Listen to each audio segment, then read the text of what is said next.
to stand, representing the Pontifical Commission for the Protection of Minors.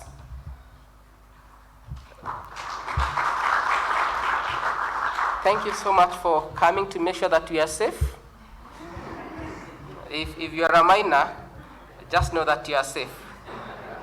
But if you also feel like a little bit of a vulnerable adult, they'll take good care of you. We have a delegation from Caritas. Caritases. We have quite a number. She wanted to stand because she wears two hats. It is okay. Thank you so much. We have a delegation from the media practitioners. You know, many times we tend to forget them, yet they do such a good job in ensuring that we have some bit of visibility. You can imagine if you are just enclosed inside here and nobody has a knowledge of what is happening outside these walls. We salute you, the media practitioners. We have two ladies who are helping us with rapporteuring and documenting this process. Let's clap for them.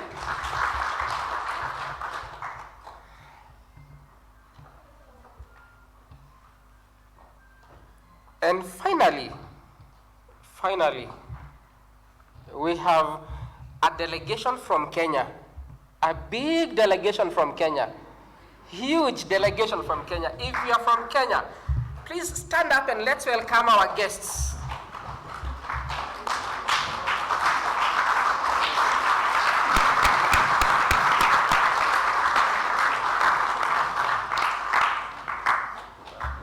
Thank you so much. Your Excellencies, those are the delegates that we have. I hope I've not left anyone behind. If I have, kindly, I apologize in advance if I have. Allow me to share with us just a few slides to help us put into context why this particular conference, before I invite my colleague, Father Emmanuel, to take us ahead. We note that, Your Excellencies, we note that within Africa and the entire AMECEA region, we have a very youthful population that on average, ranging between 45 to 55 of persons who are below the age of 18. And typically these are children entrusted to us by God for us to care and nurture them. And traditionally we notice that the church has been at the core, children have been at the core of the ministry of the church, and the church has heavily invested in caring for children. We noticed that according to a survey that was conducted in 2023 and published as a regional portrait, it indicated to us that 4 out of 8 AMECEA conferences or countries, Kenya, Zambia, Malawi, and Uganda, combined have a total of 253 child care institutions that offer full residential care for children, with a cumulative total of over 9,890 children who are receiving care in those particular institutions. And against that backdrop, KCCB, together with support from Catholic Relief Services and Changing the Way We Care, piloted or is currently implementing an initiative that is aimed at ensuring that we have all these children transition from residential care back to either family-based or community-based care options. And that collaboration is what has brought us here. A collaboration we are calling Collaboration on Care Reform by the KCCB and Changing the Way We Care through CRS. And automatically, dear delegates,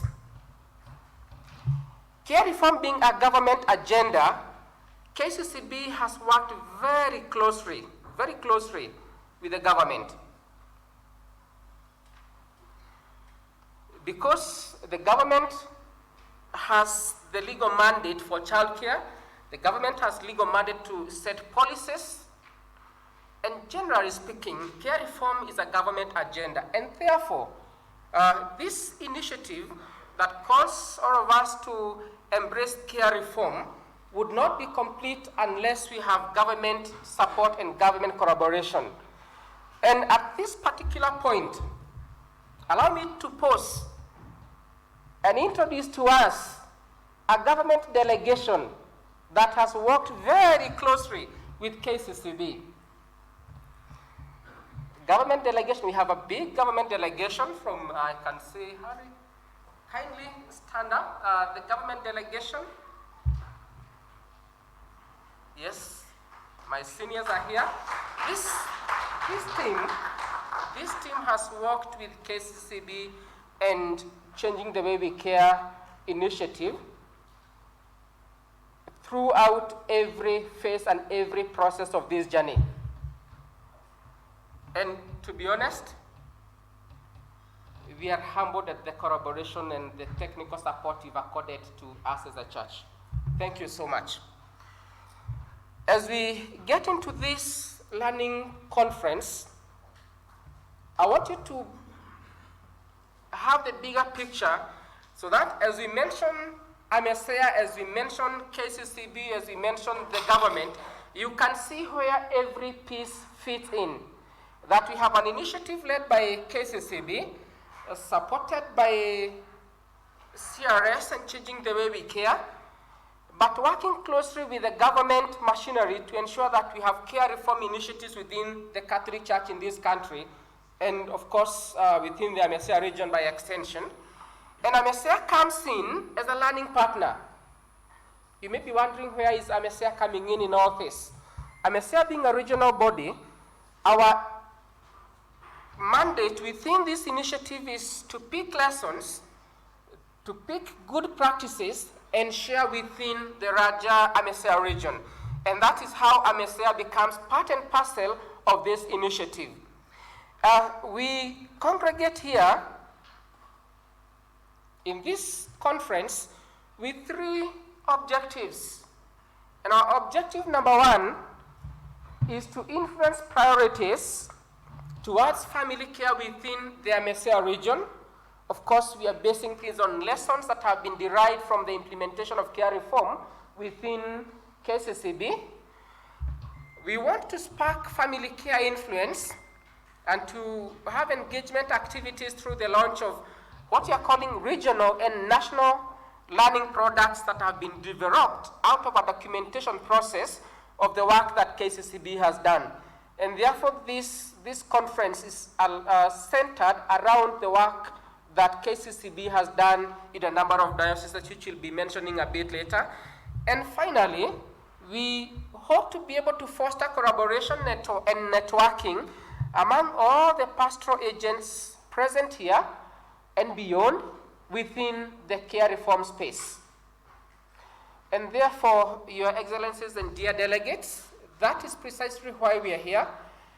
At the invitation of AMECEA and KCCB into this regional conference, and we want to believe that at the end of this 3 days engagement, we will have clear takeaways in form of recommendations. I would wish we make some resolutions, but most importantly, we'll have taken this initiative that I am now inviting you to share your expertise. You have a lot of experience and expertise across different sectors. I invite you to learn from the other actors within this space, and most importantly, to strengthen your resolve to support family-based care of children, because the natural place for a child to grow and thrive is a family. That is God ordained. Allow me to stop at that point and most humbly invite Reverend Father Emmanuel Chimombo to take us forward. Thank you.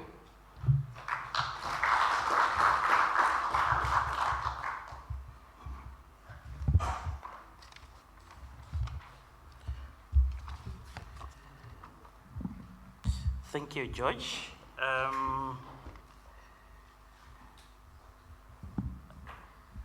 Firstly, we have mentioned institutions like AMECEA,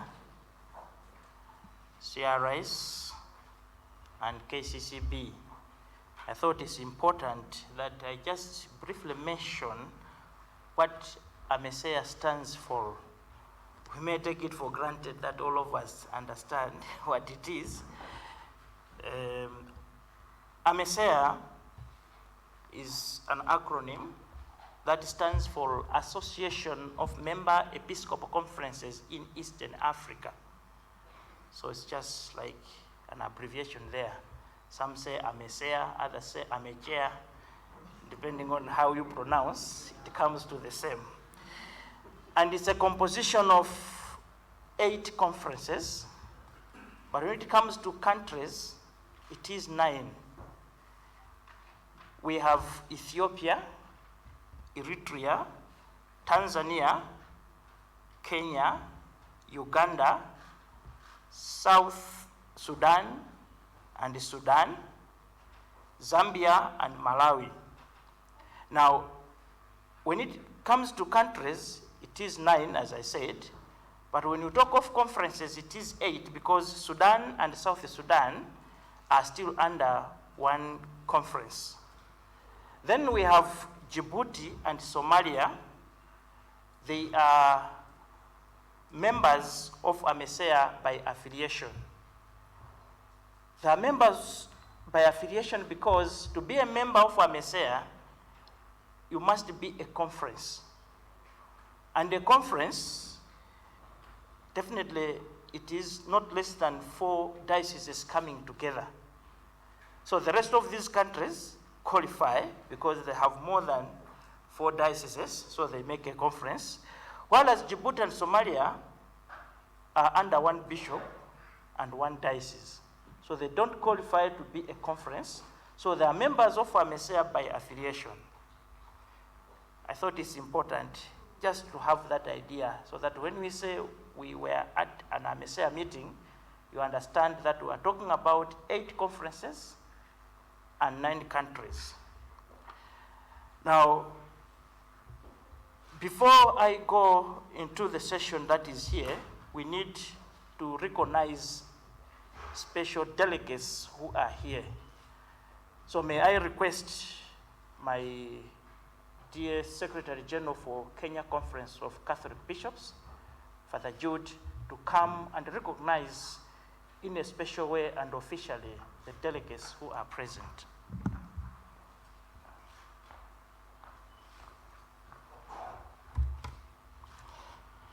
Your Excellencies,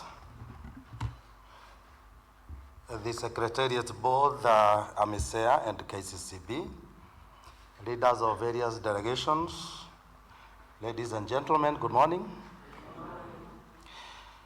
Before I do the introduction, just a word or two on the reason why we are gathered here. Every time I hear this AMECEA, I feel like I should stand, or I feel like I should be counted as one of them. I think my mind has not taken me off AMECEA. I was there working for about 10 years in the Department of Justice and Peace. And I was involved in these kind of processes with our partners, so this is a process that I'm more well familiar with.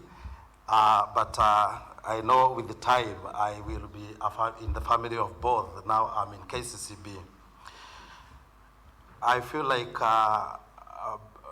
before, or as I am here, like I should take this space to welcome you, but I know that we have His Grace Archbishop Anthony Muheria to do that on behalf of KCCB. But allow me just to mention that about 3 months or thereabout, we had a meeting in Naivasha, and it was actually part of this process. And therein, we had a very profound sharing of how we change the care we give to children, and sharing from the Archdiocese of Kisumu and Archdiocese of Mombasa.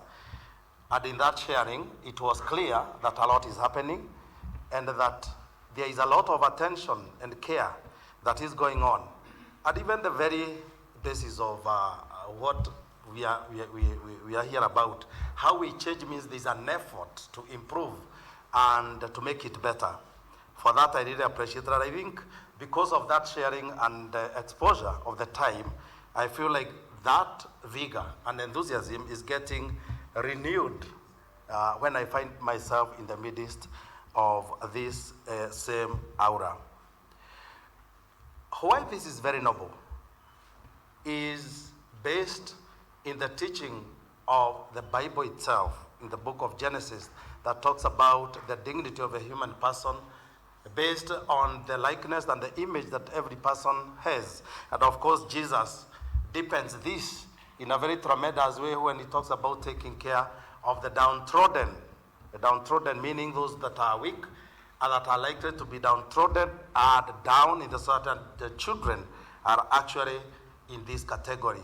They are vulnerable, defenseless, and susceptible to abuse, like we have witnessed. And therefore, we are on a trajectory that is divine sanctioned and that has a divine destiny. This is how important what we are doing is. And therefore, this should give us a lot of fulfillment, a lot of vigor, and willingness to be part of this process. It's a process that I've interacted with, and I know what it is trying to achieve.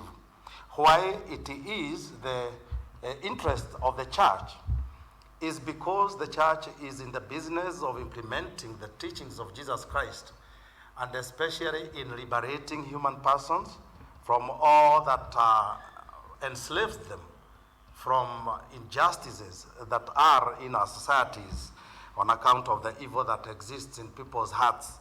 And that is why you see the church is fully present, and the church wants to be present where this kind of process is taking place, and that the church may be part of it. I think when I was told to come and appreciate and salute the delegates that are here, one of the things that was mentioned to me is that I may also mention that because the list is long, that anybody who speaks after this, you have been exonerated from going through all the protocol, and so that you may save time. So when you come here after this, you don't go through the protocol again, you just proceed to the content of the day. I would want to appreciate the Most Reverend Anthony Muheria. He is the Vice Chairman of AMECEA. He is also the Vice Chairman of Kenya Conference of Catholic Bishops and the Archbishop of the Catholic Archdiocese of Nyeri, coming all the way from the mountains. We appreciate your effort. Kindly please stand up and appreciate the delegation. Let's give him a clap. We have Right Reverend Joseph Mwongera, the Chairman of the Kenya Conference of Catholic Bishops, Commission for Pastoral and Lay Apostolate, and also the Bishop of the Catholic Diocese of Kitui, and he has gone all the way to get to us here. Karibu, Askofu. We have Right Reverend Edwin Muladu, Bishop of the Catholic Diocese of Mpika, Zambia. He has gone through boundaries. Welcome. We have Right Reverend Severin Matthew, Bishop of the Catholic Diocese of Rurenge, Gara, Tanzania. Our neighbor here. We have Ms. Augusta Mudigani, Pontifical Commission of the Protection of Minors, expert for Africa. I think I saw her. We appreciate you, Augusta. We have Mr. Joseph Motari, MBS, the Principal Secretary, State Department for Social Protection. I don't think he's here yet. We have Mr. Abdinul Sheikh, CEO, National Council for Children Services. If you're here, not yet. Oh, represented. Can you represent him in standing? So that we appreciate you. Let me take my third leg.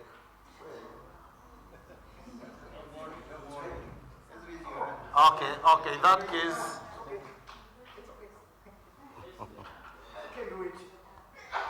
Let's give him a clap, please. Thank you very much. Maisha Mnyakutu, Secretary of Children's Services. If you're here, we proceed. Mr. Isel Mogaka, Secretary, Directorate of Social Development. All directors and government representatives, if we have some here, could you please stand up so that we appreciate you? Not yet. Oh, here we are. Thank you very much. Most welcome. We appreciate your involvement in this. Sister Clara, representing Akweka. She was mentioned earlier on. Yes, sister, we appreciate you. We have Sister Delvin Mukwana, representing Association of Sisterhoods of Kenya. There she is. Can we ask all the Reverend Fathers to stand? All the Reverend Fathers, we appreciate all of you. Thank you very much. Can we have all the Reverend Sisters? We appreciate what you are doing. Thank you very much. We have members of the Consecrated Life. Can we have them stand? Reverend Brothers. Yes. Yes. Do we have Reverend Brothers? Yes, yes, I think so. Yes, yes, yes. Just stand up. We'll be happy to, yes. And then we have, of course, government officers from various ministries, state and departments. Do we have anybody from that docket of government? I know they'll be coming later. That was what we were informed. We have Mr. Robert Mugeni, Head of Programs, CRS. Thank you very much. And on behalf of CRS fraternity, always take our regards. You've always been involved, not just in this process, but in so many. We feel your presence, and thank you very much. And ladies and gentlemen, anybody who is in the house, feel welcomed and feel thanked. Otherwise, I wish you a very great day, and may it bear fruits like it has always done. And because AMECEA covers more countries than are represented, it is our desire that in this process, and as this process grows to be a giant, we'll be talking about all the other countries getting involved. That is our desire. Thank you very much, and may God bless your day.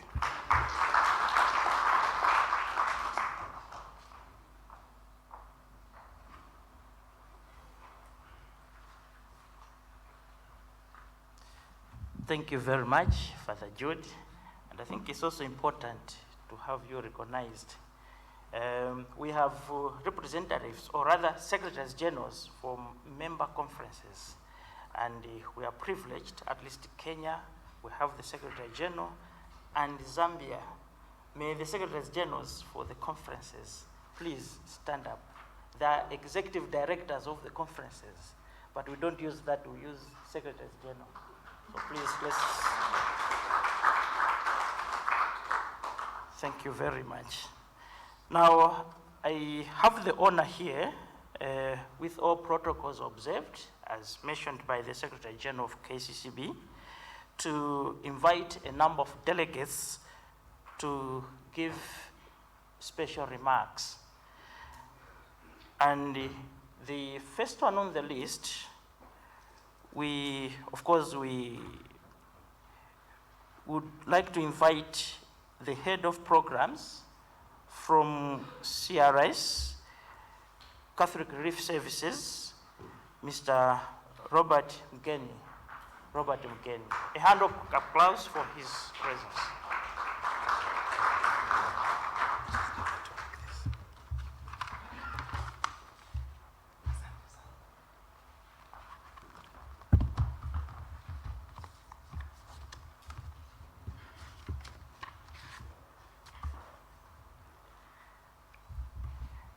As many Swahili nations represented here, Tumsifu Yesu Kristo.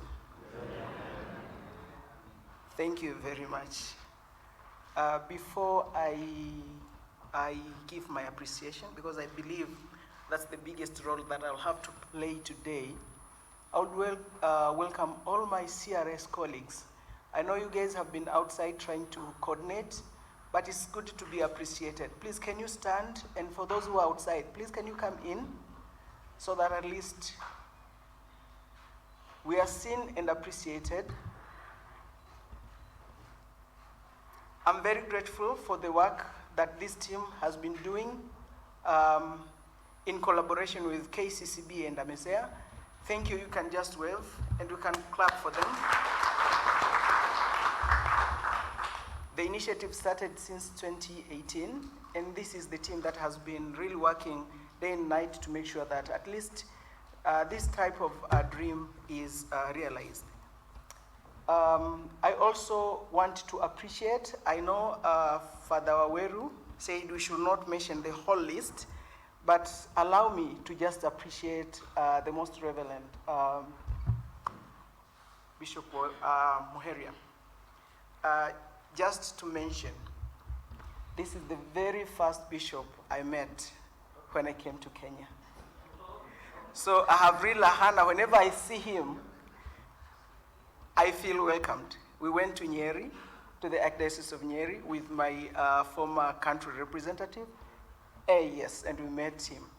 And we had tea and all the blessings. From there, this is where I can go everywhere in Kenya because I believe I have blessings. So thank you so much. So before I speak, I just wanted to send my sincere greetings from our regional director. AMECEA works in the eastern countries, but of course, East Africa Regional Office from the Catholic Relief Services, we coordinate in 8 countries out of those, except Malawi and Zambia. But the rest of the countries that falls within AMECEA are the countries also the regional office is also supporting. So Matt Davis sends a lot of greetings. He was to be here today. Unfortunately, he is in Tanzania. So he sends his sincere greetings. But also sincere greetings also from our new country representative, Darren Posse. Unfortunately, he is just 2 weeks old, so trying to settle down. And I believe he'll meet most of you in the next few days.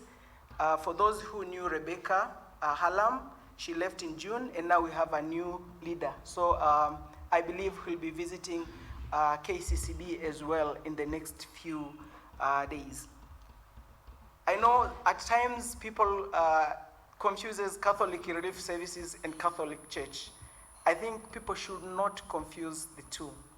We are one, and it's the church globally. So Catholic Relief Services started its operation in Kenya in 1965. Catholic Relief Services is an agency formed by the Catholic Bishops Conference of the United States. And whenever we implement programs with the invitation of the Catholic Church in that particular country. So whenever you see us in Kenya, we have all the blessings from the KCCB. And in any country where you see CRS implementing, we are invited by the Catholic Church of that particular country. So at any point, feel free to meet them, feel free to talk to them, because they are your brothers and sisters in serving the Lord. We have been working with KCCB since our arrival, and we are very humbled and grateful to have KCCB as our key partner here in Kenya. Is a key partner because anything that we do always has to come through KCCB. But also, we are very grateful that we have been also working with AMECEA, the Sisterhood of Kenya. Thank you so much.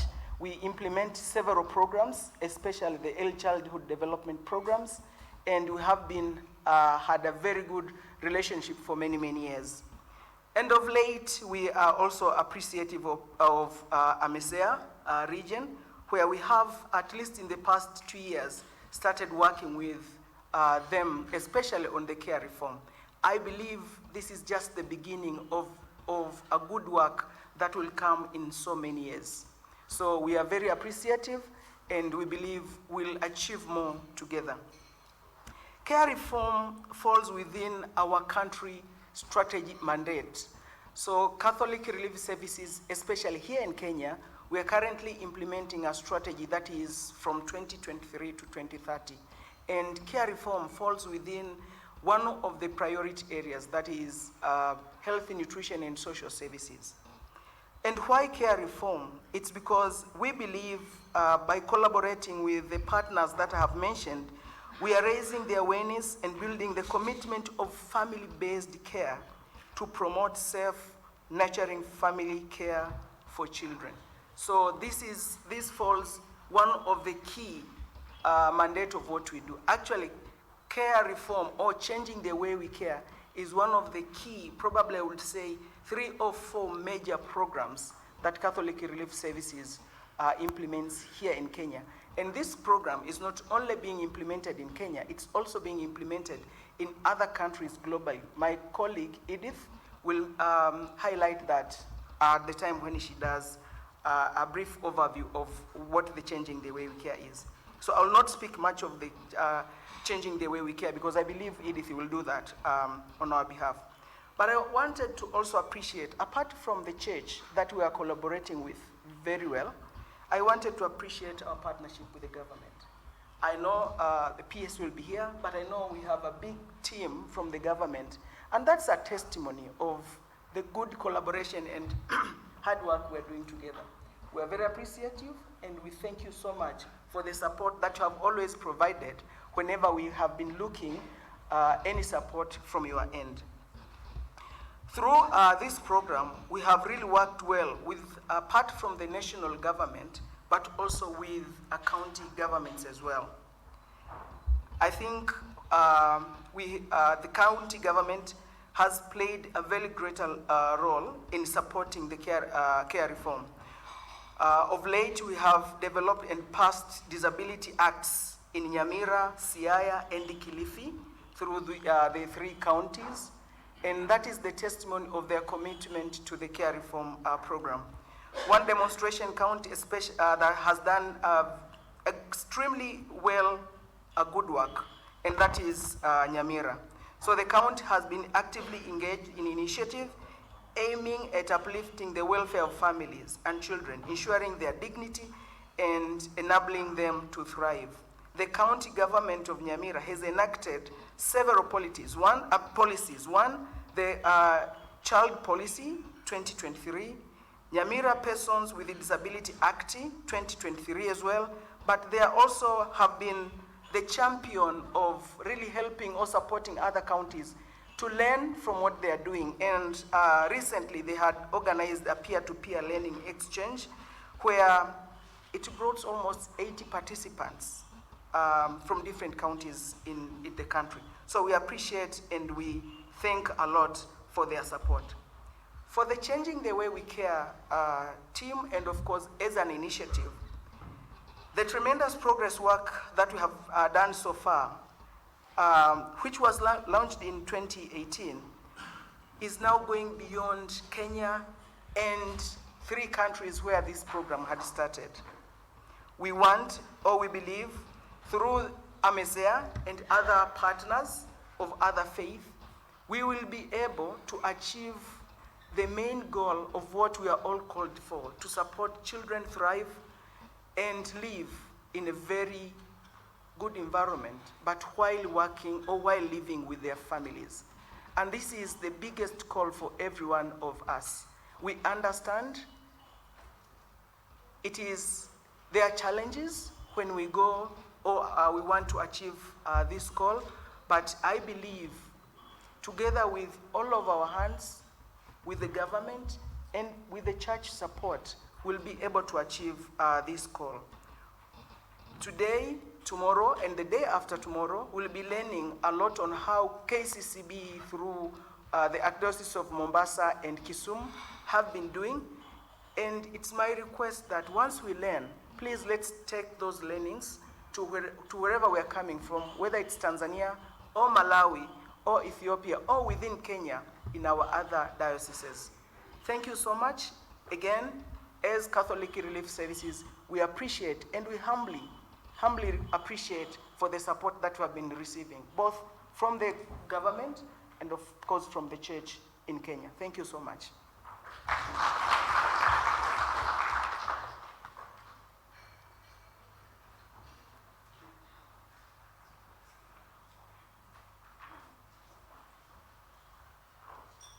Thank you very much, Robert. I know it was a presentation, but it's worth applauding in a special way. Can we clap again?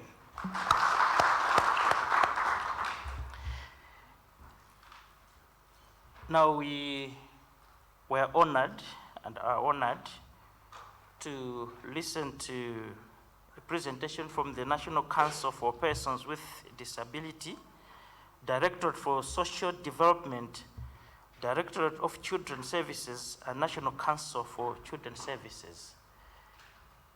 We have the representative from the Council for Children's Services who could speak and brief us on behalf of them. Okay, they're yet to come. Oh, you are here. Yes.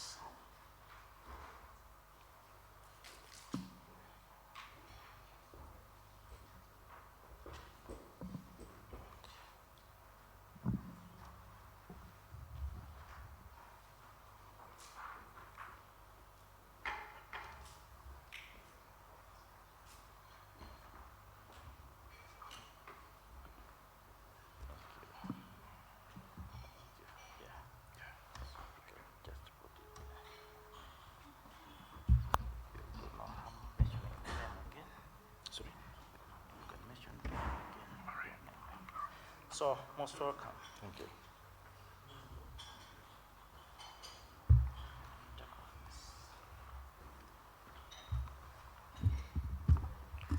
Are you projecting?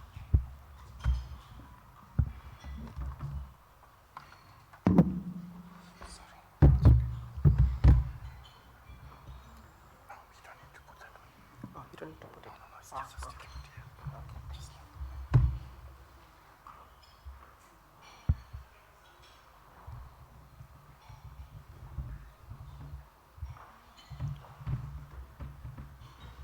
Good morning. My name is Stanley Harry from the National Council for Children's Services, and here on behalf of the CEO. So I'm just going to read my comments and I'll be done. On behalf of the CEO, the National Council for Children's Services, distinguished guests, our clergy, representatives from various institutions, state and non-state organizations, all protocols observed, ladies and gentlemen, good morning. I am honored to join you today as we gather here to reflect on the care reform agenda in Kenya and inspire our faith to action in regard to care reform journey.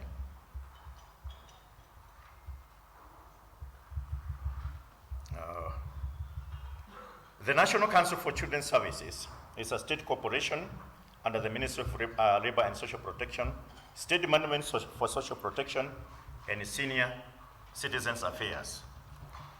NCCS is established under Section 41 of the Children's Act 2022 to do the following things. Number one, to regulate, to coordinate, oversight children's services, and to advise the government on all matters relating to children in Kenya. The Council's vision is to secure and guarantee a protected and empowered children through the regulating, coordinating, overseeing, and advising the government on all matters of children. Since its inception, the Council has made significant strides towards achieving its vision of protected and empowered child through the same mandated laws, that is legislation, regulations, and policies, and guidelines, and of course the state party obligations. The government of Kenya, with the support from partners, began the process of developing a 10-year national care strategy with the goal of transforming the system of care for children in need of care and protection from institutional care to family and community-based care due to the negative impact of institutionalization of children. The strategy was finalized in the year 2022. and this was done in consultations with the multiple stakeholders. The overall expected result of the strategy is by the year 2032, most children and young people in Kenya will live safely, happily, and sustainably in the family and community-based care. The strategy has three main pillars. One, prevention of separations and family strengthening. Number two, alternative care. And number three, tracing, reintegration, and transitioning to family and community-based care. And this care strategy will be implemented in three phases. Phase one, the first 3 years, we call it preparation and demonstration. Phase two, 3 to 10 years, scaling up of implementation. And the last phase, phase three, 9 to 10 years, which it talks about review of the plan, and then culminating, if all things goes well, on July 26, 2032, when all institutional care in Kenya shall legally cease to operate according to Children's Act 2023, and of course waiting for the regulations to be gazetted. The National Care Reform Strategy for Kenya, for children in Kenya, comes against the backdrop of and in response to global, local, and regional conventions, including the United Nations Convention on the Rights of the Children, the United Convention on the Rights of Persons with Disabilities, the United Nations Guidelines for Alternative Care for Children, that is 2019, UNGA Resolutions of the Rights of the Child, and the African Charter on the Rights and the Welfare of Children. All these conventions reaffirm the significance and the leading role of the family in the care, nurturing, growth, and the development of children. Similarly, the Constitution of Kenya recognizes the family as a fundamental unit of society and the necessary basis for social order, and bestows the responsibility of children care on the children's biological parents. It is this, therefore, the strategy is anchored in the law that children should, as much as possible, live with and be cared for by their family of birth. An estimated 4.5 million children around the world continue to live in orphanages and other harmful institutions due to poverty, disabilities, discrimination, and insufficient access to basic services, among other factors. Once separated from their families and communities, children in institutions are deprived of the love, attention, and opportunities they need to develop and flourish. The situation in Kenya fits this scenario. Kenya has an estimation population of 49.6 million, of which 24.3 million are children. A significant number of these children are at risk of family separations or live without parental care. Reasons for these such separations including poverty, disability again, orphanhood, displacement, harmful cultural practices, family breakdown, abandonment, natural disasters, ethnic and political conflict, and poor care arrangements. The data shows when we have some not very good scenarios. 3.2 million children living in kinship, 45,000 children living in CCIs, that is charitable children's institutions, 1,500 children living in 30 government statutory institutions, 15,000 children, 752 children connected with the streets, 200,066, 524 refugee and asylum-seeking children, 15% of children population have disabilities, 4,000 children are in foster care, and 8,000 children in adoption care every year. And these numbers call for attention for all those people who care. The study shows that there is overwhelming evidence that children under institutional care suffer severe and sometimes irreparable developmental setbacks as opposed to their counterparts in family and community-based care. The research shows that 8 out of 10 of these children in the institutional care have biological or extended families, and with appropriate little support, support to their families, the families could look after these children. It tells you that 8 out of 10 children who are in the institutions, only 2 of them should be there. The rest should be somewhere within the community-based care, only when the families are supported with some little help. To fully align with the globally accepted standard of care, the government, in collaboration with the like-minded players in the children's sector, adopted a unified, holistic approach towards reforming child care system by developing the National Care Reform Strategy for Children in Kenya. On this basis, the government has taken deliberate steps to transform child care system in the country. Over the last decades, various policies, guidelines, regulations, and other documents were developed, culminating in the development of the Care Reform Strategy and the Children Act, CAP 141, 2022. The Care Reform Agenda, gained further momentum at the country levels through piloting of care reform in counties like Kisumu, followed by Nyamira, Kilifi, Murang'a counties, and others followed. The strategy was finalized 2022 in consultation of these multiples, with the hope that by 2032, all children will be able to live safely, happily, and sustainably once again in the community home and community-based care. The strategy sets out areas of focus for various agencies and stakeholders in the sector for the next 10 years and calls for collaborative effort and active coordination to achieve collective impact approach to this reform. Care reform is a priority and obligation that is shared by both state and non-state actors in the children's sector. And I urge all of us to embrace this agenda and play our part and implement the strategy. Although care reform is a government agenda, it's a government-led initiative, partners, stakeholders, and especially religious institutions in Kenya are called to make their contribution towards ensuring children thrive in families and community-based care. Together, we will need to mainstream child protection, alternative care, and family care and community-based care into national social protection systems and programs to ensure holistic and integrated approach and continuity and sustainability.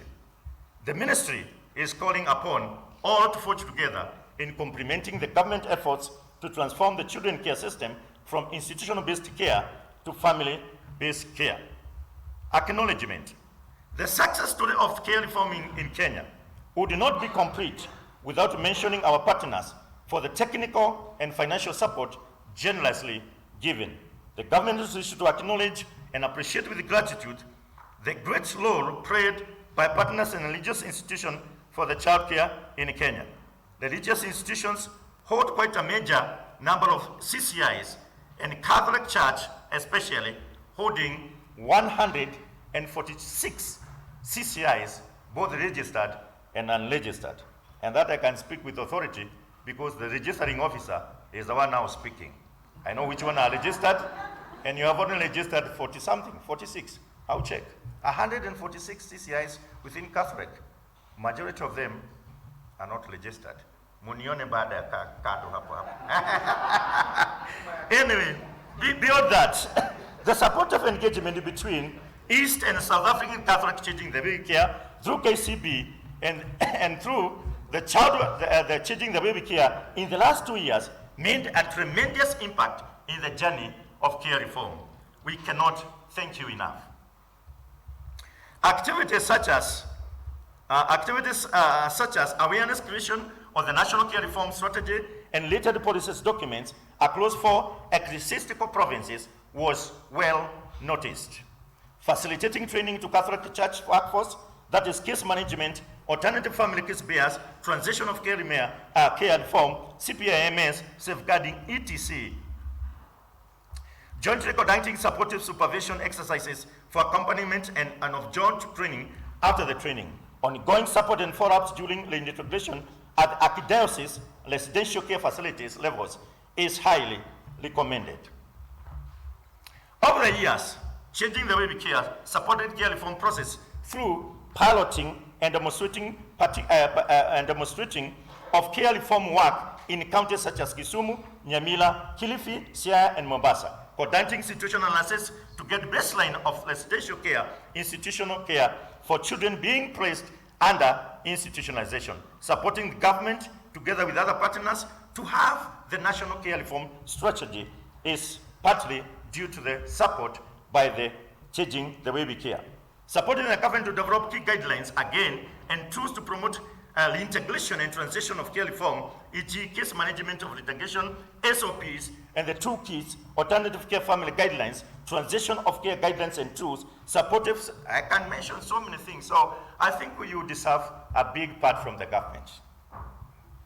And this is the work we are talking about, the mutual collaboration between the church and the government. Finally, capacity building of social services workforce, government officers, CCI staff, COS staff, community-based levels, and other important, which cannot only mention the support of the technical and financial supports we have been able to get from general. We just call it CRIs. The government didn't know there's those things. I know there's KCP, there is AOSK, there's all this one, but we always just name it CRIs. It is quite a lot. From the government, it is a big thank you. From CA and from NCCS, again, on behalf of the CEO, it is a big thank you. Thank you so much.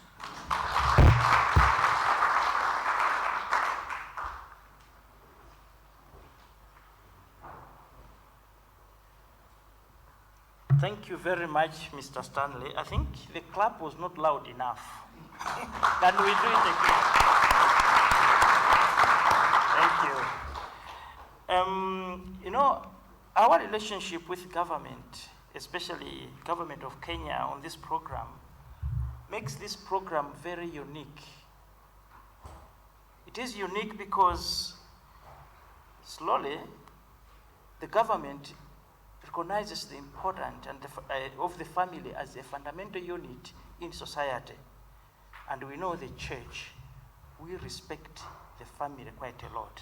So we're journeying together that as we are talking about family, we are also having the proper understanding of family as it should be. So that connection is unique because both of us will share proper values of a family. And Kenya again has managed to move a step further to put into the constitution issues of reform, reforms on care reform. So this again has given policies and strategies on how different partners in this arena ought to operate. So thank you very much, government, and for the effort that you have done. You have really laid a proper ground for the rest of the players in this field. Now, may I invite a Quaker representative. A Quaker is a sister body to AMECEA. What I mentioned about AMECEA applies to a Quaker. So, Sister Clara, please tell us who you are.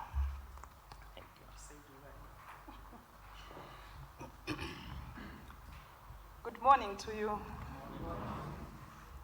He has already said that I'm Sister Clara, and that is my name. I'm Sister Clara Mangwengwe, a missionary sister of the Precious Blood, or simply Precious Blood Sisters. I am from Zimbabwe, I think one of the Z countries, the last country on the list. But I'm here in Kenya, I'm working in Kenya. I ride on the protocols that have already been observed. I'm here to deliver the greetings from our Secretary General, Sister Brigitta, who couldn't be here. I am not the Secretary General of our Quaker, but I'm standing in for her. And she sends her greetings. I also stand here to appreciate the fact that you have made us part of this conference, this important discussion, where we also need to learn from those who have done a lot in these care reforms.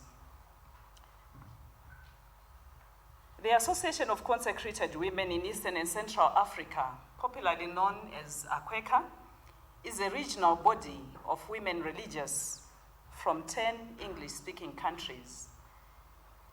we can safely say that AMECEA follows the AMECEA regional countries, save for Zimbabwe, because it's in the southern region.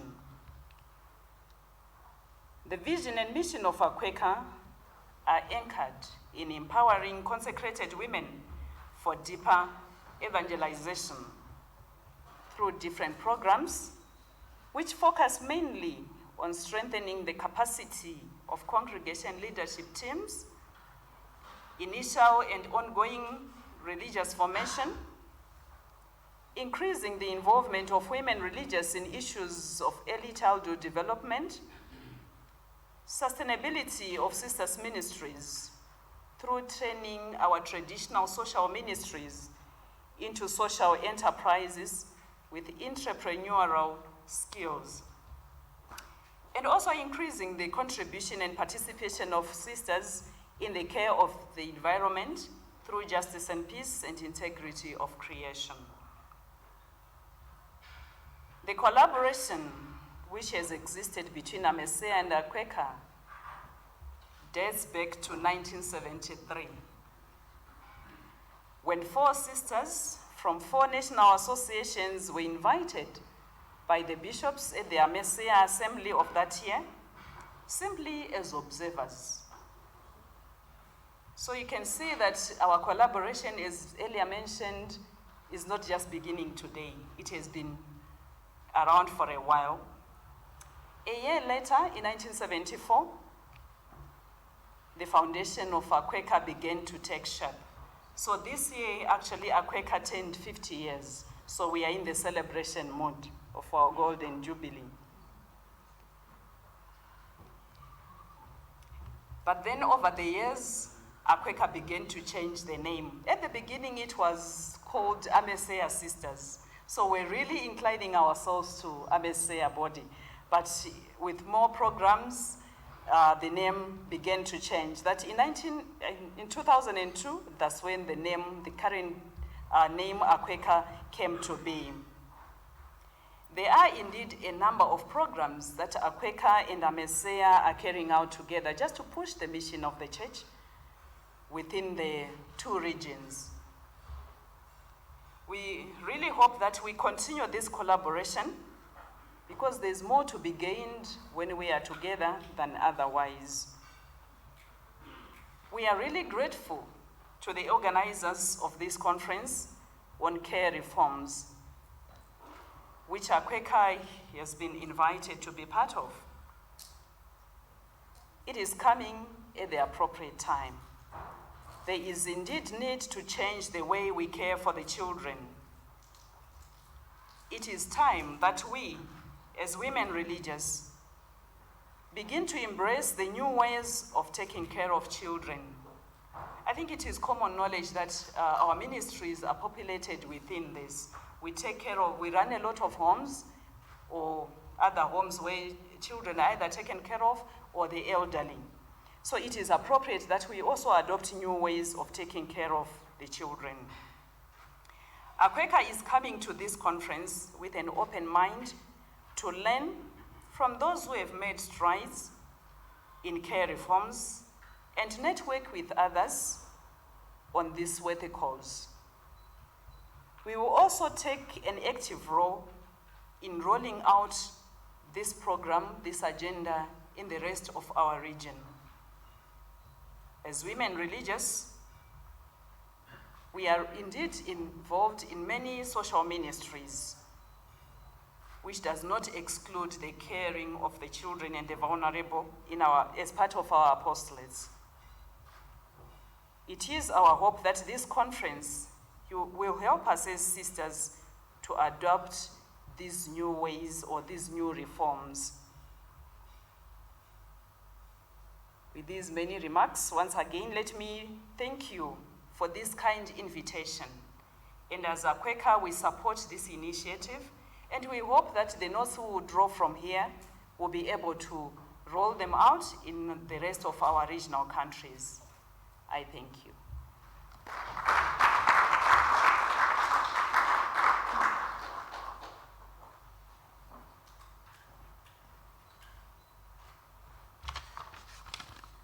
Thank you, Sister Clara.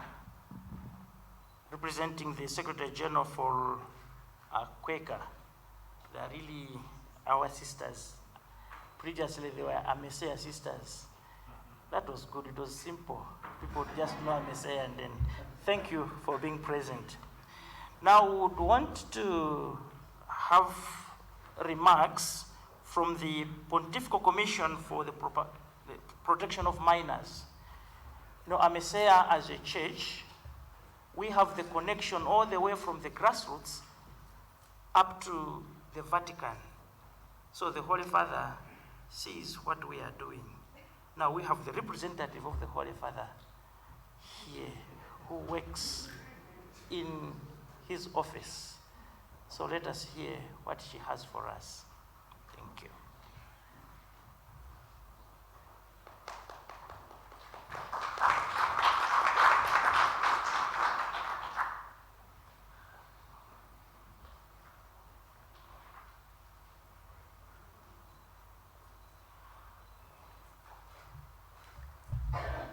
Thank you, Father Emmanuel. Your Excellencies, Reverend Fathers, Reverend Sisters, and all protocols observed. Good morning. Good morning. You are well? Yes. We are very happy to be here. As you are told by Father Emmanuel, we are two of us. I, Augusta Muthigani, and Patience Mwangi, seated at the back. We are very, very grateful to AMECEA for extending this invitation to us to come and listen and learn. We are here to listen and learn. The Pontifical Commission for Protection of Minors has a very strong team in Africa. We are 5 of us. We have our moderator, Sister Teresa, Anna Teresa from Zimbabwe, who I believe is known to a number of you. We have also Professor Benham from Ethiopia. He also works in South Africa. We have Emily, who works with the Bishops' Conference of Mauritius. And there's Patience and I, and we are very, very grateful to be here today. The commission was started in the year 2014, and the commission focuses on working with the local church. We collaborate with the local church. We have been collaborating with AMECEA and the other conferences in Africa with the aim of ensuring that the Holy Father's mission of preventing, protecting, and responding to all forms of abuse that affect children and vulnerable adults are addressed. Ours is to support Episcopal conferences so that they are able to put up structures, policies, and guidelines that makes the church and the families a safer place for all of us, and mostly for children. We support conferences in reviewing their guidelines and policies by providing the universal guidelines framework, which we are currently going to pilot in Zimbabwe, so that we are able to give what is not only relevant, but fully African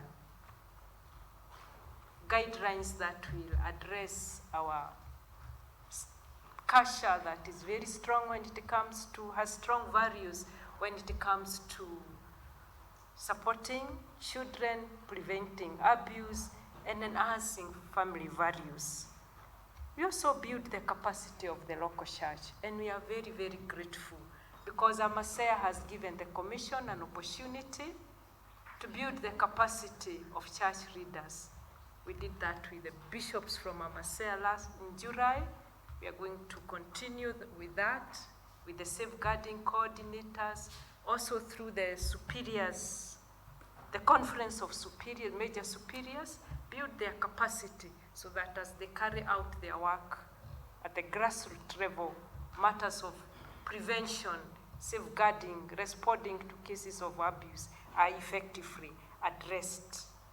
We also enhance the pastoral ministry of the local church and promote the human dignity through safeguarding. We are collaborating not only with AMECEA, but also with IBISA and SECAM, so that whatever mission the Holy Father has in safeguarding will be implemented across Africa. One of our major activities is establishing the Memorare Initiative, which actually encompasses the care reforms across Africa. And we are very, very grateful to the Archdiocese of Mombasa, to Ethiopia and Malawi that are in the process of establishing the Memorare. The Memorare focuses on capacity building of every person in the church, starting with the leadership, the clergy and the religious, the laity working in the church, and especially working in the institutions that come into contact with children every day. Our aim is to ensure that we have evidence-based programs, evidence-based structures that will support each and every person in ensuring that the church is safe. And this is why we are very, very grateful to KCCB for initiating and piloting the care reforms, because we do believe that the strategies, what you have learned, the lessons learned, the strategies that you have put in place will not only benefit Kenya and will not only benefit the countries in AMECEA, but other countries across Africa. And it is very, very important for us to have strategies that are homegrown, that are African, that are homegrown and that we can call our own, that will strengthen not only the family setup, but also the pastoral work of the church in this region. We look forward to further collaboration, not only with the AMECEA countries that are represented here, but also the others like Eritrea and beyond AMECEA, so that whatever work we do as a commission is in line with what you are doing on the ground.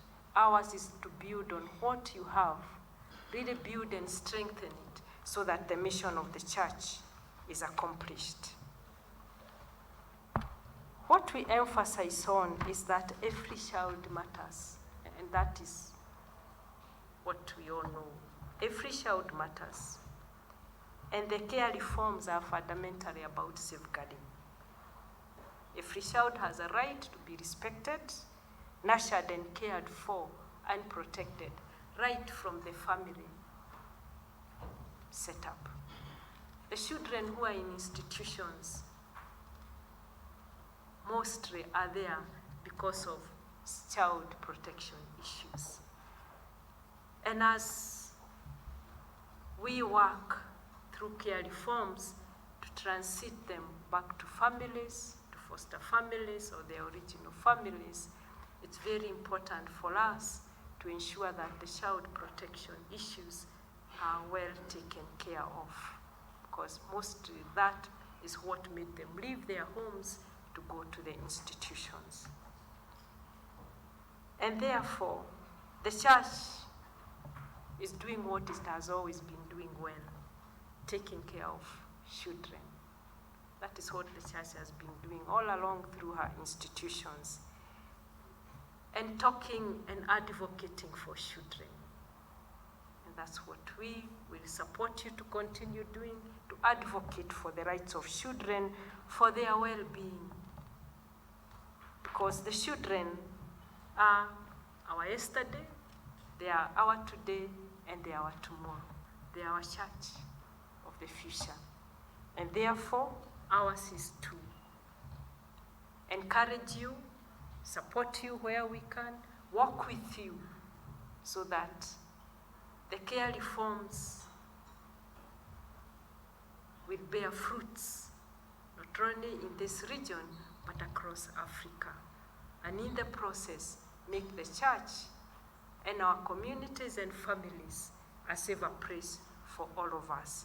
Thank you very much.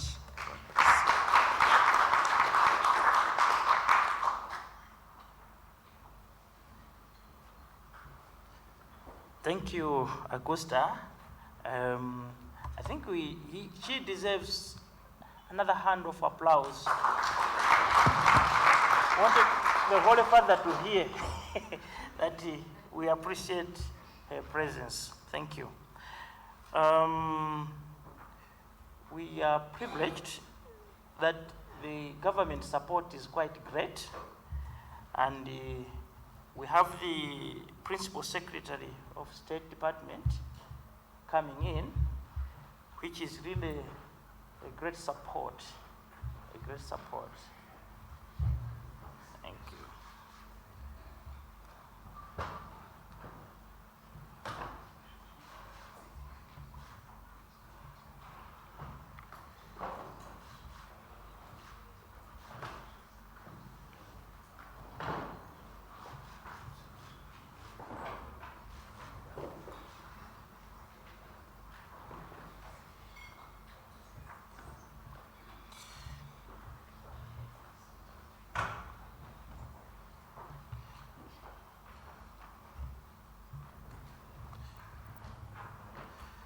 So, feel most honored, Mr.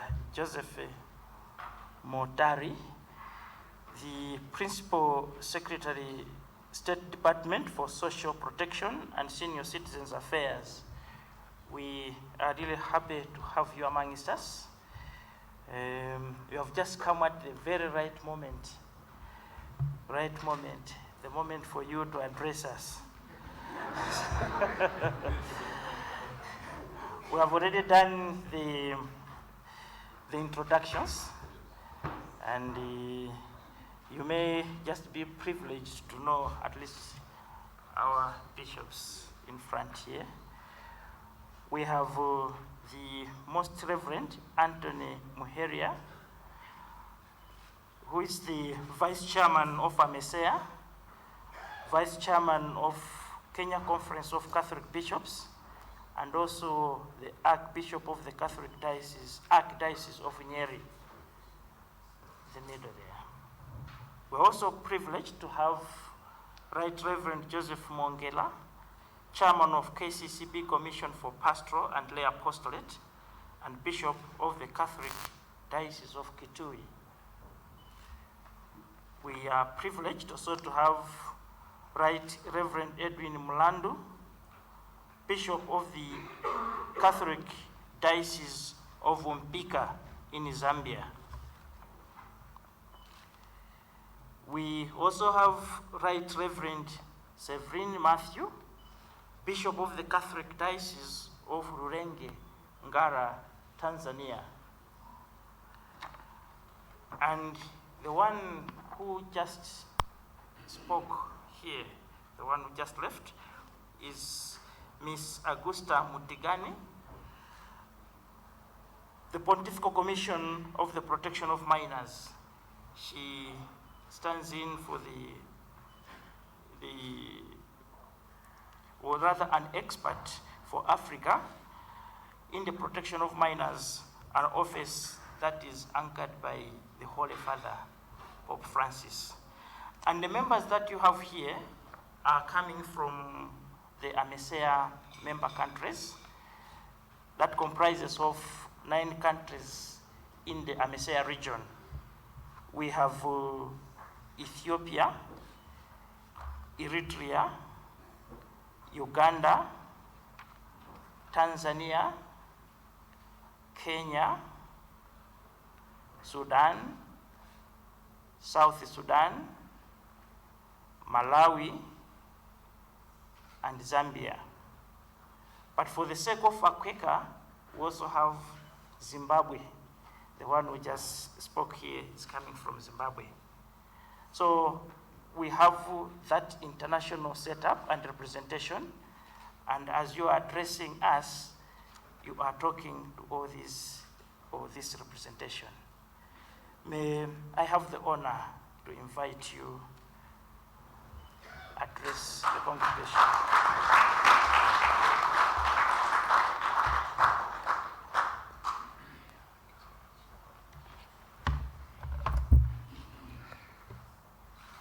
Thank you so much. the bishops, the right honorable bishops, how do I call it? The right reverend bishops. Yes, I was going the other way around. And it is simply because I came too fast and only to sit and to be told to talk before I get the mood of the house. All the dignitaries from the various countries that have been mentioned, Zimbabwe, head of Zimbabwe, head of Zambia, head of Tanzania, Uganda, and all the rest. Ladies and gentlemen, God is good, and all the time, and that is His nature. Wow, thank you so much. Bishops, I belong to the Catholic Church. And normally I'm at the receiving end when I'm in church, and when we receive a bishop in church, that is a great day for us. That is when we have our family days. Yeah, then we receive the bishops as our guests. Now this time round, I'm here talking before the bishops. I don't know how to start it. But the chair, Anthony Muheria, is somebody I know very well. He's somebody who we know what he does in this nation. And even our guests from Tanzania, now that you are my relatives in East Africa, feel at home. For those who have come from far, on behalf of our government of Kenya, allow me to take this chance to welcome you into the country, not only for this particular meeting, but within our cities of the Republic of Kenya. Please feel welcome, feel at home. I know Chair Bishop Muheria will really tell you that Kenya is quite a hospitable country. We are the way you see us, and we like visitors. So feel at home. I enjoy your time. Don't be in a hurry to go back after this meeting. I am told it will be here for a week. Please, can we ask you to stay another week for you to feel the hospitality of the Kenyans in this country? So without much ado, my name of course is Joseph Motari. As I told you, I love being a Catholic, and I belong there. I'm the Principal Secretary for Social Protection and Senior Citizen Affairs. I was told to come here by my officers. I didn't know I was coming to get such a huge number of dignitaries from various countries in Africa. So I'll try as much as possible to say what I'm supposed to say, and then I will let others talk at the rest that I'll not have said. We are here, of course, because of the care reforms, and that is what I've been briefed by my staff. As you all know, children have been at the receiving end. You know, our children have always been at the receiving end. Our children have been harassed. Our children have been molested. Our children have been killed simply because of not knowing their rights. And even if they know them, they are weak and they are not able to do what or defend themselves. So let me straight away do what I'm supposed to do here today. Very short, brief. But mine will really to ask you, welcome to this country, as I said earlier, and we work together towards the care reforms of the children in Africa, not only Kenya, the children in Africa, because that is why we are gathered here today. The Most Reverend Anthony Muheria, Catholic Diocese of Nyeri and Vice Chairman of AMECEA. Robert Mgeni, Head of Program, CRS, of course, Catholic Relief Services. Association of Concentrate consecrated women in East Africa, Pontifical Commission for the Protection of Minors, all bishops present, distinguished guests, ladies and gentlemen, good morning. I am honored to be part of this gathering today, which addresses the critical issues affecting children in our country. The National Care Reform for Children in Kenya is a critical response to international commitments, such as the UN Convention on the Rights of the Child and the African Charter on the Rights and Welfare of Children. Our Constitution recognizes the family as the cornerstone of society, emphasizing that children thrive best when raised in families and communities. In this context, the Church plays a pivotal role, acting as a mother figure, especially for the most vulnerable. Father bishops, Reverend bishops, when we are in church with this, with our level, the padres, I sometimes take some time to go to these vulnerable institutions, especially for the older people. And in this case, I know my church at the shrine, we have the old padres, wale wazee wamezeeka, the padres that have retired. And those padres, you go there, some of them are really vulnerable, because I really take time also to sit with them, get to listen to them, and know when you're old, you're vulnerable. All of us are agents of vulnerability. So, and I know what the bishops have done to us.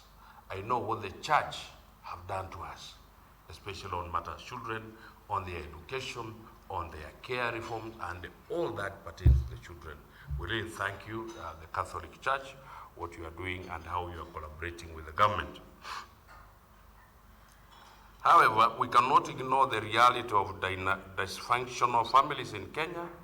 Many faith-based organizations operate children charitable institutions, what we call CCIs, to support those in the need. Unfortunately, factors like poverty, disability, and displacement significantly drive institutionalization.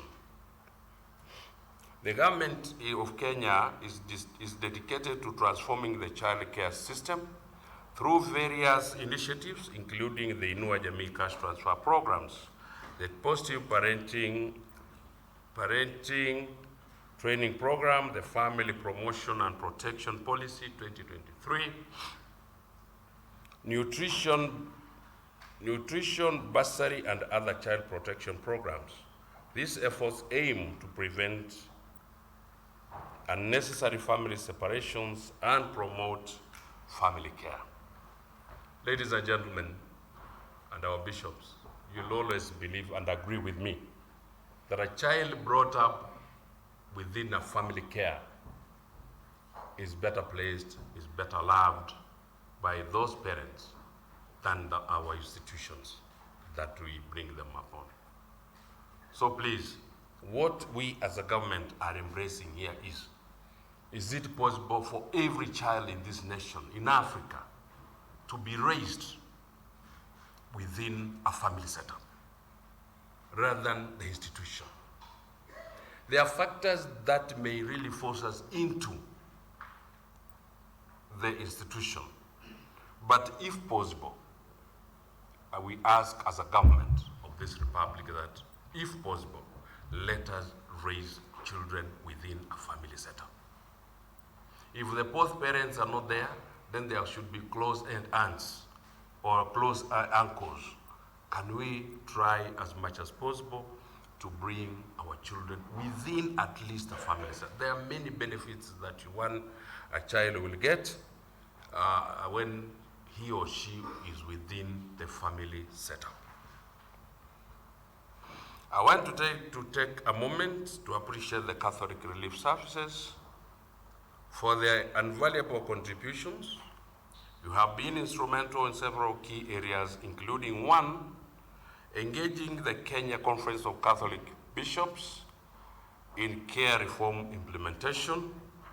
Secondly, supporting government officers in developing key documents like the National Kafala Implementation Framework, SOPs for family strengthening and prevention of separation, and SOPs for supportive supervision for care reform implementation in Kenya. Thirdly, identifying and training foster parents will be placed within children. And lastly, we have also supported or assisted us in government officers in carrying out supervision in implementing counties. Distinguished guests, despite these efforts, we face significant challenges. One of the main issues is the shortage of families willing to foster children with disabilities. A child with a disability, ladies and gentlemen, and our bishops, is just a child like any other. That is a child that God has given you, and God had a reason to give you that child. It didn't come by bad luck, but it's a child which has been brought and needs care and needs to be loved like any other. Additionally, there is often a lack of awareness about the benefits of family-based care among communities. We must also address the gaps in training and resources for foster parents to ensure they are adequately supported. It is important, and we are keen on as a government, and especially as a State Department in charge of these particular children, whether they are disabled, whether they are alive, whether they are normal, whether they are what, all children, according to us as a government, as State Department of Social Protection, we take them as children. So we should really support them and their parents who are not able to. And that is why our bishops, we as a government, through our Excellency, the President of the Republic of Kenya, Dr. William Samoei Ruto, he's been very, very keen on what we call cash transfer. The cash transfer is money that we give, though little, but a stipend to push and at least put some meal on the table of that vulnerable child, of that vulnerable old person, of that vulnerable orphaned child or disabled child. So at least we give them monthly. As you know, our Excellency guided us to make sure that we do this every month. Before it was bi-monthly, after 2 months, and it used to take a lot of time before this money is availed. In Kenya, for those of us who are not from this country, we have upscaled this one. When we came in the year 2022, bishops, we found the entire program at 1.2 million. We have now upscaled that to 1.7 million, and our target is to hit a target of 2.5 million beneficiaries for the cash transfer. And we are geared to make sure that we support our Kenyans, to pull these Kenyans who are at the bottom of the pyramid, to see whether we can bring them up. And with this one, we cannot do it alone. We ask our good friends of the CRS, we ask the church to also do their part as we do our part. We as a government cannot do this alone.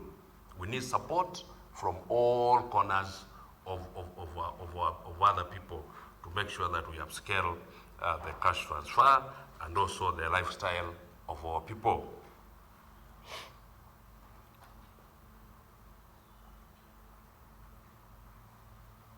I request the Catholic Church to help in sensitizing other faith-based organizations that operate CCIs on care reforms to scale up foster care and kafala. Additionally, I urge you to enhance support for tracing and integrating separated children back into their families. As we move forward, I urge all faith-based organizations that operate CCIs to engage actively in supporting the government's care reform implementation agenda. Together, we can address these challenges, including the urgent need for more families willing to foster children. This collective effort is crucial to ensuring every child has a safe, loving, and sustainable home. In conclusion, the government of Kenya reaffirms its commitment to care reform strategies, striving to promote family care for children not just in Kenya, but across Africa. Let us join hands in ensuring that every child receives the love and support they deserve. I thank you, and may God bless you. Thank you so much. Asanteni sana. I may not be back here again because the right bishops, reverend bishops, allow me to step out and do other things. I really wish I would get the advantage of learning what will be discussed here today, at least getting to know others who have come out of this country. We receive so many from our visitors from other nations of Africa to come and benchmark with us what we do. Yesterday, I had a group from Uganda to see how we operate on our cash transfers and social protection issues. And they are still in the country. They are here at least for 4 days. After we are done with Uganda, I've had Zimbabwe here. Where is Zimbabwe? May I see them, please?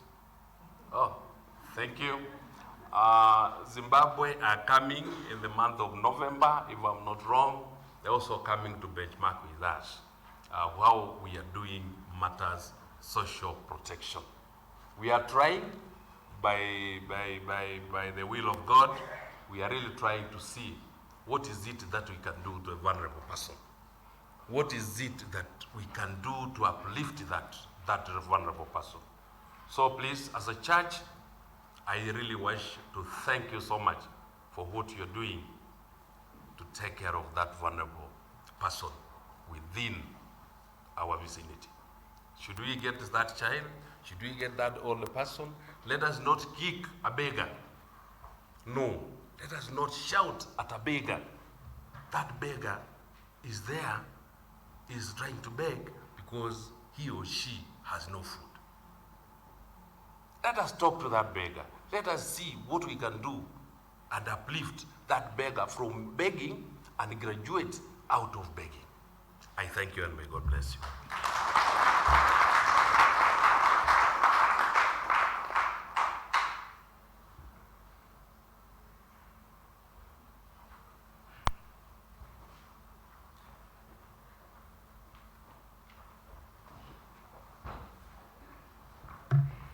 So, a special hand of applause for the peers.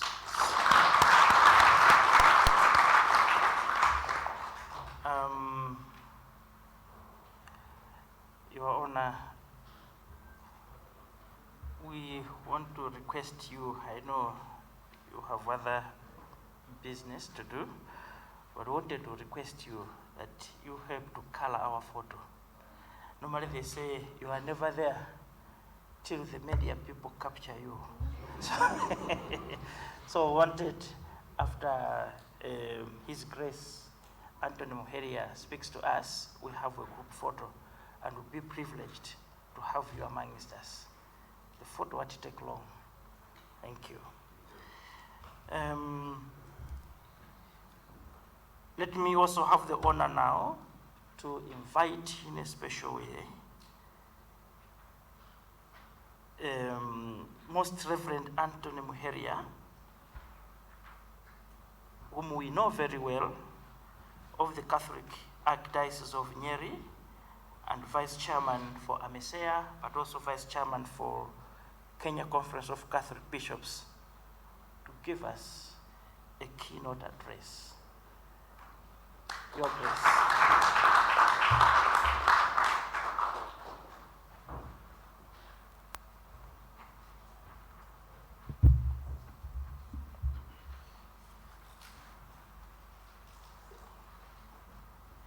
My dear brother bishops here present, our PS for Social Services, Mr. Joseph Barry, our delegates from all over our AMECEA countries and beyond, ladies and gentlemen. First, on behalf of the Bishop Chairman of AMECEA, and also on behalf of Archbishop Chairman of the Kenya Conference of Catholic Bishops, allow me to also welcome you. We've already been welcomed by our PS to the country. I also welcome you on behalf of our Chair, Archbishop Maurice Muhatia Makumba, and also invite you to reflect deeply, not just listen, but reflect as we aboard this topic of inspiring faith action for care reform. A lot has already been said, so allow me just to make some brush strokes. What I intend to do is not so much make a reflection that is deep or conclusive, but just to provoke whatever discussions you're going to have, provoke our thought even in assessing what has happened already in the various pilot programs, and especially to map out what is realistically possible and reasonable within our culture, within our understanding of our faith, and finally within the timelines that perhaps are put to us by the legal authorities, the law that is within our country and also globally. So I would just touch on a few points. First, I would like to emphasize what is the base and pillar upon which we must always consider this reform. Children are a gift from God. At the center of all the Catholic Church's interventions in all the social issues, all the social actions that we are part of, is the principle of upholding the human dignity of the human person. This must always be the point of departure for any discussion to enhance, to redesign, to move forward. What moves us to intervene in all things that relate to the human living together, social fiber, social fabric, issues that arise from social ills, issues that we want to perhaps uplift. The first consideration we must always have: how am I enhancing, addressing the human dignity of the person who is a subject, and the human dignity of the persons who might not be direct subject but are in some collation or relation with this subject. So this is a point of departure for assessment of any design or program, to ensure that whatever action is proposed, that we proposed, enhances the human dignity of the person involved and safeguards it. So our aim is not efficiency, but dignity. And at times, dignity can be quite inefficient. And so we must be careful that we are not captured by just the good look, and yet the dignity is undermined. This, for example, are part of the things that we've had said about institutions that look very good, but inside the children's dignity is actually undermined. But they could be the other way too, that we may put this solution in a framework that seems excellent and good and efficient, but at the same time undercutting the dignity of the person. So the tremendous social ills that abound in society today that have led so many children to suffer this brand come from issues that are beyond the children and at times even beyond the family. The ills of poverty first, we've already referred to it now here, that affects the children who strive to survive. Poverty pushes children out to survive. And they seek many times unworthy avenues just to survive. So the survival mode is something we must understand within our society. And you will not understand survival mode until you spend a bit of time interacting in slums. And I hope that when we speak about these discussions, we also have practicals. I'm happy to hear the PS has time to visit the elderly. I still recall my first visit to the slum. I was in university, I was in second year, and we used to go every weekend to the slums of Mukuru, the one near Kariobangi, Sokomjinga, and that actually formed my understanding of what poverty really means. Because most of us think poverty is just our neighbor who doesn't have cows, until you see the minimum that they don't have. They don't have toilet, they don't have space, they don't have water, they don't have bed, and they don't have education. So I think it's important that we align ourselves also with the reality on the ground. Breaking down of the family unit. This is an issue that is not so easy to address. It has been said, dysfunctional families. Why are families dysfunctional? And what does dysfunctional mean? Because there are all kinds of dysfunctional families, and the effect that immediately they have on the children. If you put a child in a family that they are fighting, in a family that the father is a drunkard, what do you expose this child to? Or the family of a mother who is misbehaving, how does that happen? Or in a family that generally are a family of thieves. I don't think they are family normally of thieves, but there are families who have. So it's important that we assess what we understand by dysfunction. Sometimes the dysfunction is very nicely laid out in the lines of social studies, anthropology. I think we have to have a very clear, on the ground feel of what it means. Domestic violence. We had this during the corona time, COVID. A spike in domestic violence. Domestic violence affects the children directly and affects them indirectly. And domestic violence is not only the sexual violence, it is physical violence, it's psychological violence, it is violence that also is from the society around. If your father is not a good man and your mother is not a good man, you suffer it without necessarily, by surrogate suffering, if you wish. It just spills over to the children. So these things are, I think, issues we should study when we are speaking about the dignity and the social ills that lead the children to be outside. So the question we should be asking, and I propose to you to reflect, are our streets safe? And that you say, okay, for street children, no. For normal children, for disability children, for special need, for autistic children, for children who are slow learners. Are our schools safe? Are our families safe? Why is the safety guaranteed? And so, in the think of those who are before us, they had a way of guaranteeing that safety. So how do we enhance? And safety of its own is not the good we seek, but safety which enhances the dignity.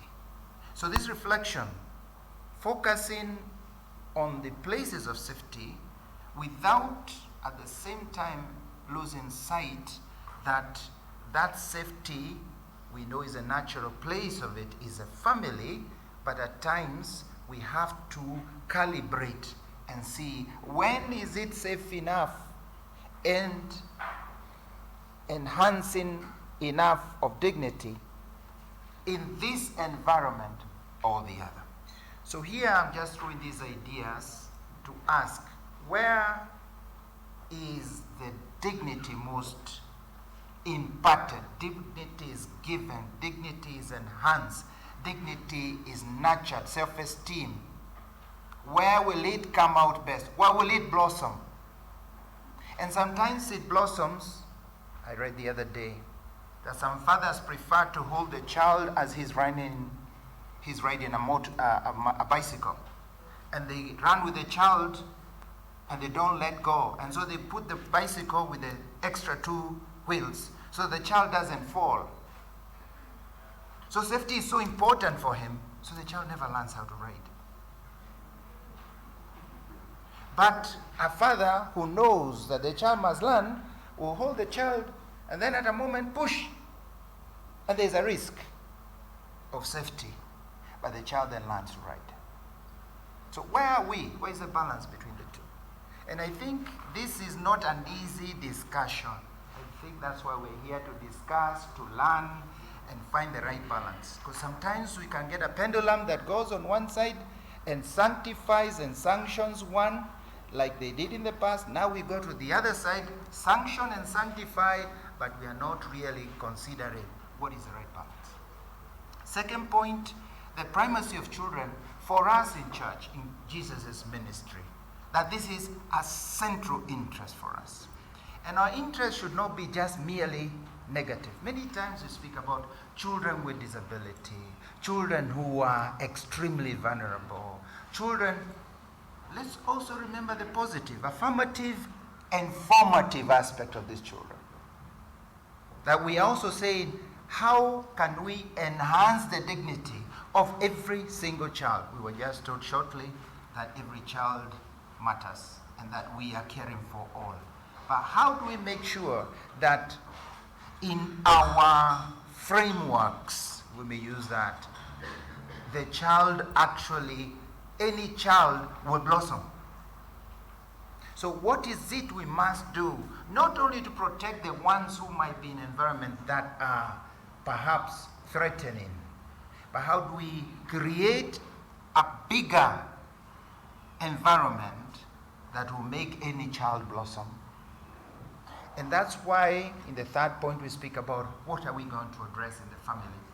So it is not only about the negative, because we all know that is in the foundational stages that we give, those early stages that we can give foundational ideas, outlook. The child will learn the deep convictions, and that is where we can instill the noble values, increasing citizenry, godliness and goodness. Godliness and goodness both come together. So that is where we are speaking about faith, about charity, about care, about compassion, about mercy, about honesty, about service.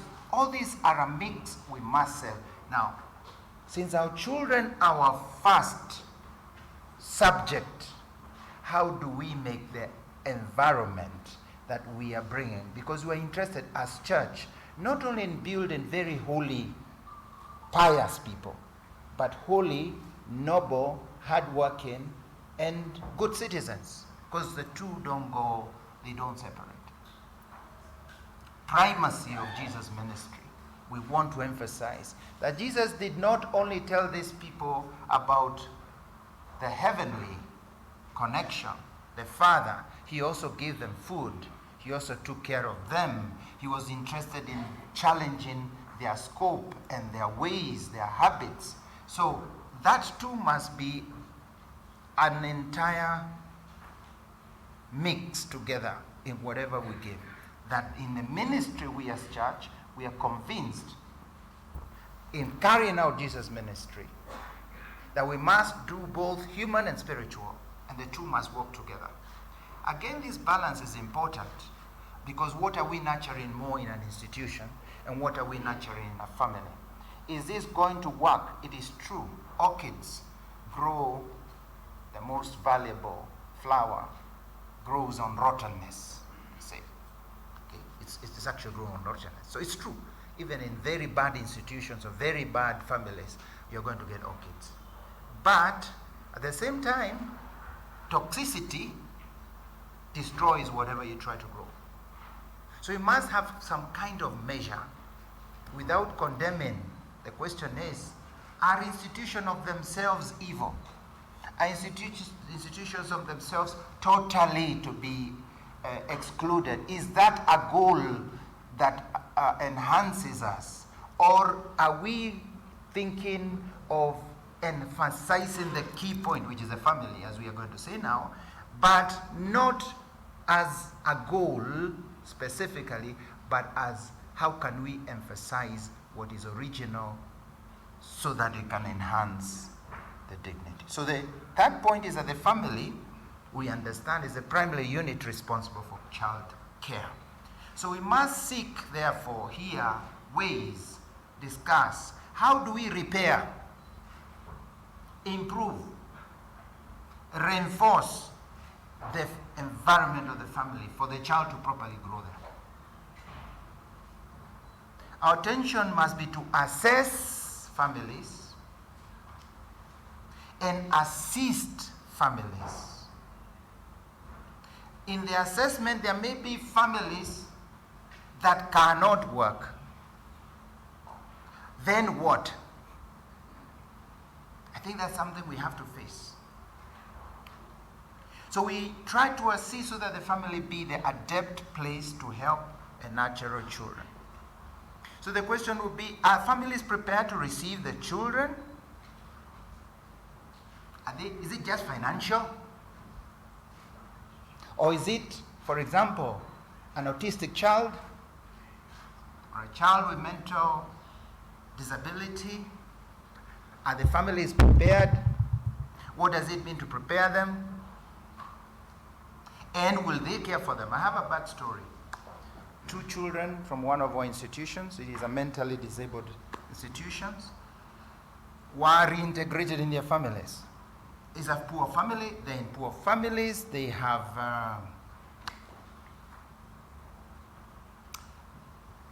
let's just say they're poor families. The father is all over the place, the mother is trying to survive. She cannot stay with in these 2 families, both families. They cannot stay with their child, their daughter, who is mentally handicapped. So 1 year after reintegration, the child, she's with child. She's pregnant. And you don't know who. One of the guys in that homestead. Then you ask, was it the right thing we did? I had that problem. Did I do the right thing? Did we do the right thing? To let that child go there. Was there preparation? Was the mother able? Is there capacity? Now, sometimes you see we do things more led by idealistic. We should go down to practical. When we reinstate, and I think that's why I feel these care reforms are something of discussion and a bit deeper than just superficial, deciding it is A or B as if out. I think it is something that we have to really work and deepen and make mistakes and return and come back and make second mistakes and then find finally a balance. So the main concern, how do you tutor and nurture families to make families worthy environments? How to make, first, marriage a stable setting. Currently in our country, it's very difficult to get married. I say it's very difficult. Right now, there was 2 days ago, we are doing that as pastors, but government makes it more and more difficult. You have to get the registrar. So people have stopped getting married. So the marriage becomes a very amorphous. So how can we emphasize the marriage institution? And also we, the Kenyans, or even in Africa, have lightened the idea of going for a formal marriage, saying be in church or for that sake in registration. People who come, you stay is becoming kinda okay, they say nowadays. It's kinda okay, yeah, and they finish it there. How can we work to make the institution of marriage more emphasized and easier and more protected? How can we give a better legal underpinning? How can we encourage families to give dedication to their family time? Because as I said, quality family time. What can we do with families to help fatherhood, which is one thing and is becoming an extinct reality, fatherhood and parenting. How do we help? So when we speak about family, what are we going to do to make sure families become worthy receptors of this challenge we're going to give to them? Conflict resolutions in families. They are fighting. In our past, in our culture, there were ways. Now, how do we solve the conflicts between husband and wife or between 2 families? What are we going to do? You may say it is not within our scope, but it's within our scope because if we don't solve that, that's where the source of the problems comes. And secondly, it renders them incapacitated to receive and be worthy places to nurture those things we say we want to nurture in the children. How do we support the special needs? I have the example of autism. Many children of autism, of the poor people, they don't know what to do. They are tired. The child have worn them out. They are looking for someone to send that child so that they can take a 2-month break. And I can understand them. They just run to the ground. Why? They don't know how to handle them. It's too expensive to handle them. They can't go to a speech therapist. So how do we, it's not just about money, it's about structures to support those who have difficulty. We as church, commitment of the church, we commit to this.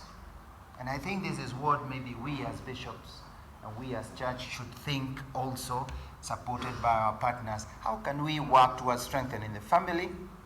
Because we must sharpen our surveillance on families to ensure the child is cared for. And how? Because we must be more preventive than remedial. Too much institutions about remedial. The problem is the children are in the streets, let's put them in a space. But why did they go to the street? The mother was in this, but why can't we go fast to heal the source? Because this one you put in institution, you get another one coming out. So how do we change our perspectives from being just reactive in terms of remedial, to make it more preventive? How do we avoid separations of children from their families? And I think we have that, we as church, challenge. And I think it's something we can discuss, because I don't know the answer. I'm just throwing it there. I'm throwing it to you for thought, discussion, and perhaps bring out some ideas that we can take up. By extension, we must care for other environments that are also children environments. Our schools. The focus on our schools has changed a lot from formative to just academic. The reason the Catholic Church was involved in education from the beginning was a formative aspect. That's why everyone says, I went to a Catholic school, they were so good. I would not be who I am if it wasn't from the school, because I was formed. Right now, with a population of 1,800 students in a school, with one headmaster, one principal, 2 deputies, and God knows, the formative aspect, they don't even know the names of the students. They don't know. So we are saying formative. That's why we are now going to the preventive, to the remedial situations. There is fire here, there is strikes here. So how do we stop strikes? We have put a lot of cameras in our schools. Every place has got CCTV. That's our way of reacting. We are not reacting about forming. We are reacting about policing. So we also in this discussion can end up being police, women and men, so that the child is not hurt, abused, rather than trying to form the child to be what God wanted them to be. So that's a discussion to have. Our books, the children, what books have been read in the primary school, in the secondary school, in their literature? What are they being taught from the early ages? And that is not irrelevant. It is very relevant, because in that's where they form their initial ideas. So if they believe that men are evil, God forbid, from when they are small, those kids will not ever love their father. If they believe that mummies are the only ones who know, those kids will remain at a baby level. So, I'm not giving examples that are not quite there. Digital. How do we, this environment of digital, how do we form them? Care. We know about all these cyber pests. Those who wait for the kids on the cyber. So what are we going to do about it so that this environment is better? TV, music, the two, music and idols and pop idols. How are we going to manage that? Because that is also an area that is influencing our children. And then finally, the collaboration between church and state and non-state actors. Church, state, non-state actors. We really must reflect how we must have this collaboration. And the main difficulty is to find the right platform that we can talk at the same level, common good, value of person. And I think here, having all those representatives, and I think CRS also working on that, if we are able to discuss and have that bottom line, and not just statistics, because unfortunately, state actors, that means government, love statistics to say what is happening, and NGOs get money because of statistics, so they love a lot of statistics. Let's get away from the statistics. Let's speak about the values, and many times they are not easily measurable. So if we can have the same level, we can work together. I think it is about having a common. So often Care for Children is seen in perspective of crime, legal, organizational, depersonalized views, where it's more about careful, we are going to make sure that anyone who does anything to a child is going to go for a 15-year jail. Good, but that doesn't do any good to the child. Can we have a platform where we are really caring? So I love the title, Care Reform. So it's not so much about the reform, how I wish we would also speak a lot about whether really the care is care. So let's expand that discussion, and whether we are speaking about the same point of departure in terms of care. So we therefore must not only think about the needs of the child, the clothing, the food, the shelter. So we must be a little more practical than idealistic. Let's not remain at good ideas, good plans, things they have worked out in UK, things they have. Let's just think about ourselves having this. What is most practical in our backyard? Nyeri. What can I do in Nyeri that works? That's my diocese. Yeah. So care reforms, and I conclude, in my view, I humbly ask, and your reflection on this, I believe that care reforms must be fundamentally about attitude. How do we address attitudes in families, in people, in leaders, in those who are somehow involved with the children? How we can change mindset from mere material provision, from mere safety to dignity, to nurturing, formative, blossoming. And third, to a true conversion of hearts, especially of our parents, families, and of leaders, that we must avoid making the disability or vulnerability of children a currency for politics. And I hope I'm forgiven when I say that. We must not make this statistical for political visibility. It must be something we truly change, and not just something we give as window dressing.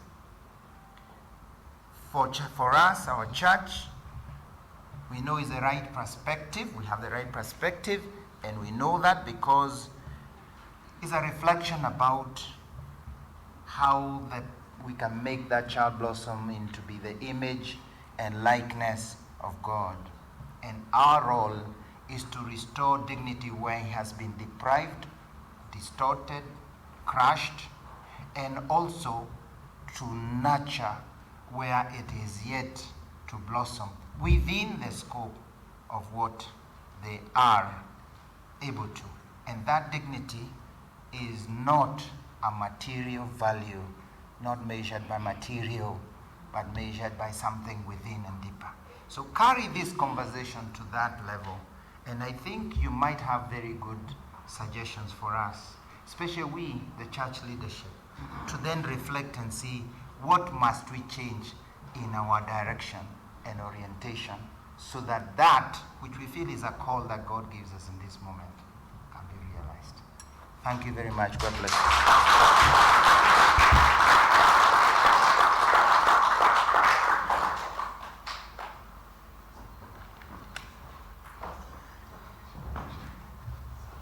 That's really a message to think about as we reflect over this issue on care reform this week. There are a number of fundamental questions for reflection. Let's really give them chance and come out with answers that will satisfy our leadership. So I wanted us to appreciate in a special way His grace for the presentation, and I wanted you to do it in a Malawian way. The way we respect elders. You know, you hold the hand like that, and you do slowly.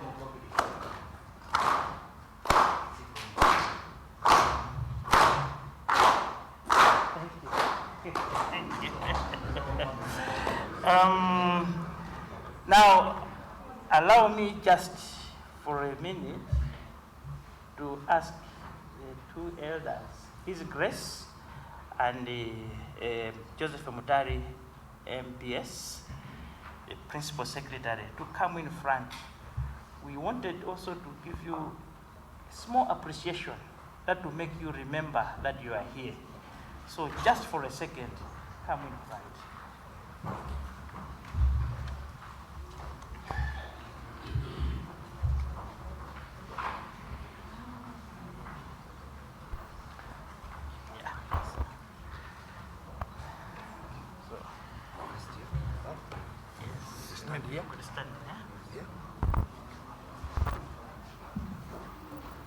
So we have a token for His Grace to remember the contents that we have for this program.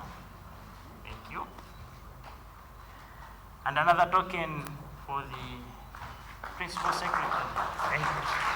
A hand of applause once again. Thank you very much.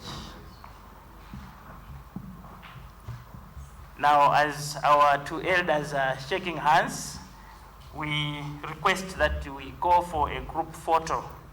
As we said, you are never there till you appear on a photo. So maybe Father Jacob, can you just offer a prayer as we go out?